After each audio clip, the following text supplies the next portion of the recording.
بسم اللہ الرحمن الرحیم۔ شروع اللہ کے نام سے جو بڑا مہربان نہایت رحم کرنے والا ہے۔ حضرت انس رضی اللہ عنہ فرماتے ہیں کہ ابو طلحہ انصاری رضی اللہ عنہ مدینہ منورہ میں سب سے زیادہ اور سب سے بڑے باغ والے تھے۔ ان کا ایک باغ تھا جس کا نام برحا تھا، وہ ان کو بہت ہی زیادہ محبوب تھا، مسجد نبوی صلی اللہ علیہ وسلم کے قریب تھا، پانی بھی اس میں نہایت شریں اور افراد سے تھا۔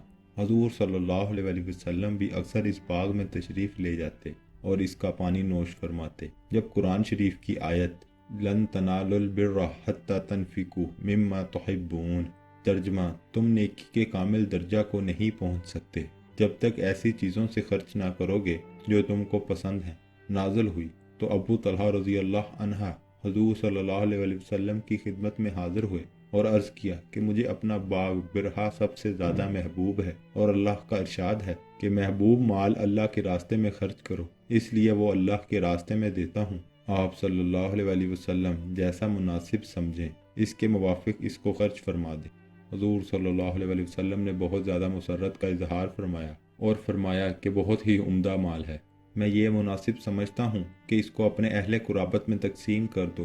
ابو طلحہ رضی اللہ عنہ نے اس کو اپنے رشتہ داروں میں تقسیم فرما دیا۔ ہم بھی اپنا کوئی محبوب ترین مال، جائیداد، کوئی عاد و عز سن کر، قرآن پاک کی کوئی آیت پڑھ کر یا سن کر اس طرح بے دھڑک خیرات کر دیتے ہیں کیا؟